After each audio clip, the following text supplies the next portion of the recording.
LSU at Alabama.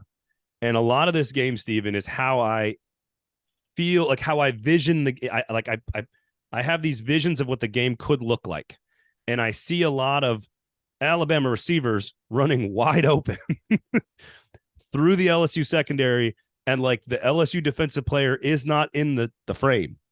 Like that's a concern for me. I also see Harold Perkins and Mason Smith and the defensive front getting pressure on Jalen Milroe because Alabama always allows pressure on Jalen Milroe, and Jalen Milroe having to run around. Can Tommy Rees design some run plays? I think that's critical in this situation. But here's the other thing. Brian Thomas and Malik Nabors are elite. They are dynamic weapons. They're as good a weapons as possible. I don't think that the Alabama secondary is going to make plays the entire game. But unlike that vision I have of Alabama's receivers running 12 yards open through the LSU secondary, just like they have, by the way, the entire season, both for LSU's defense and for Alabama's receivers, I at least assume that Alabama's defensive players will be in the picture and in the right place. They may not make all the plays, but Arnold, for example, he gives up some plays, pass interference, touchdown, but he's always in the right place. So I think Alabama's defense, I think their secondary is a huge advantage. LSU's missing 3 of their top 4 corners. I don't want to oversimplify this entire thing, but I truly think it comes down to, does Jayden Daniels put himself atop the Heisman Trophy conversation by doing something special off script and having that moment that we all know about in November on the road against Alabama's defense, and he does something special with his legs out of the pocket that wins them the game? Or are all these visions of how this game plays out in my head completely wrong? I think one of my storylines for this game is going to be how this game starts, because I think the style of play could be important here. We've seen Alabama get off to a slow start against Tennessee. They were able to come back. I think if they fall behind against LSU, 20-7 or 17-0, it might LSU's defense is clearly not very good. But the combination of Jayden Daniels and that offense, it may be a little bit harder to play catch up.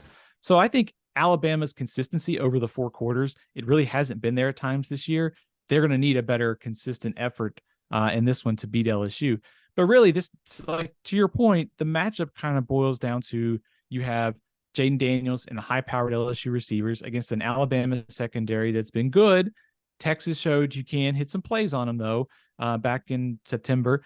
And then the other side of things is LSU's secondary, which is very beat up in terms of injuries. Can they find a way to limit the big plays? And these two teams at the line of scrimmage, I think if you're LSU, you don't have Mekhi Wingo. You're going to need an effort out of Mason Smith. Some of those guys, Brian Kelly has talked about, they have to get the defensive line going. They did better against Army. They did better against Auburn. This is a little tougher challenge, though. So we'll see about LSU's defensive improvement over the last 3 weeks or so. Is there something there, or was it just the opponent? I think if you're LSU, you're willing to live up with some small plays in hopes that you don't give up the big play to Milroe and those receivers. So maybe a little bend, but don't break. I think if you're LSU, to your point, this is the Jayden Daniels game. If they go into Tuscaloosa and win, like last year, he connected on the 2-point play. He was excellent in that game. He goes into Tuscaloosa and has a huge day. You said, can they limit, bend, don't break, keep the big play from happening? I guess, like, this is where, like, both things have no team has stopped Alabama from doing that the entire season, and LSU has stopped no teams from doing that against their secondary. So I don't know why this would be the moment, because of all the things that Jalen Milroe does well for Alabama. It is deep shots down the field. It is Tommy Rees is deserving of the questioning that he is getting right now. The criticism he's getting is all worthy.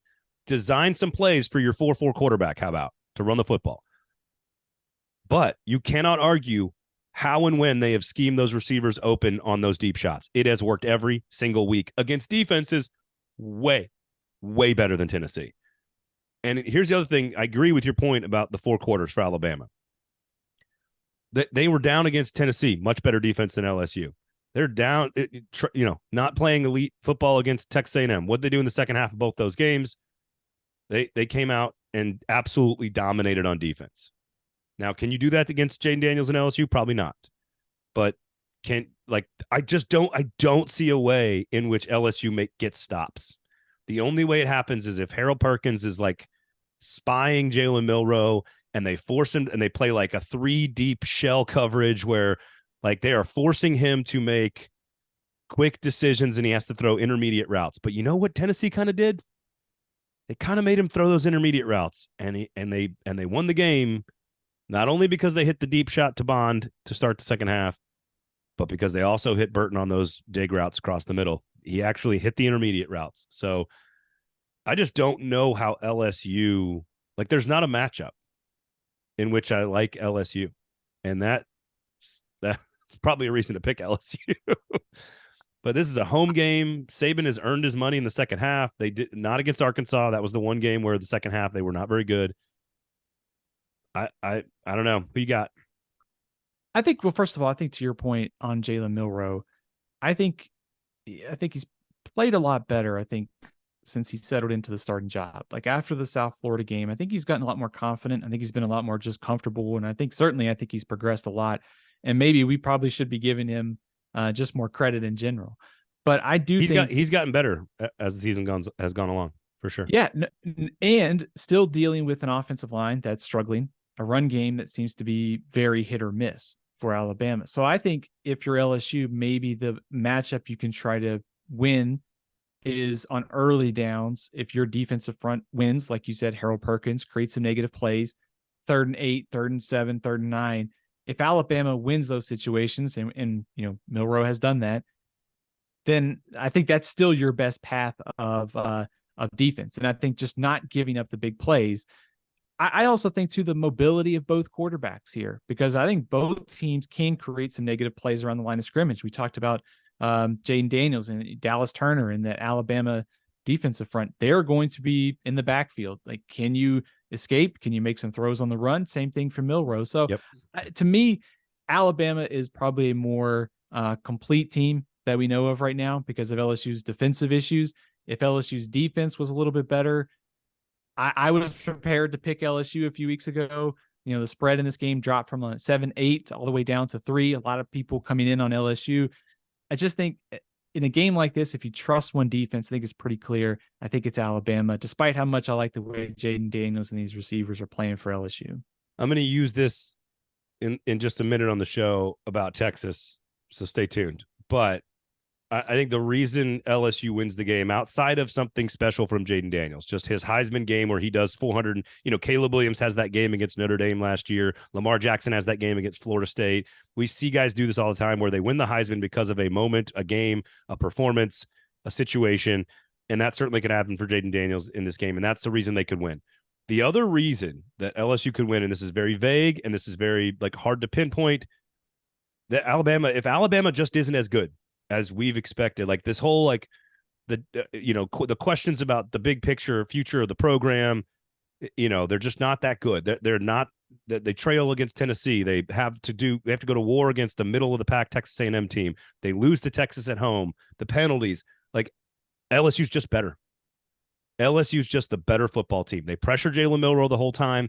Their quarterbacks and receivers and running game is more consistent and better on offense, and they outscore Alabama a la Joe Burrow 2019. They're just better. That, to me, that is the argument for LSU. And I know that's very vague and hard to explain, but they're just the better, more complete football team. I don't think that's true. I'm picking Alabama, but that is, to me, that's the weird sort of nebulous argument for LSU. They're just flat out better. I think some credit to Alabama for just finding ways to win this year. To your point, they are a flawed team. They are not as good as they were in the past, but they just keep finding ways to win, and they've gotten a little bit better during the course of the season. Maybe the off week, having 2 weeks to get ready, maybe there's some new stuff Rees and Milroe can throw out there. But, I mean, last year's game was a classic. It wouldn't surprise me if this one goes down to the wire as well. Yep. But I like Alabama. I'll take the Tide. Roll Tide.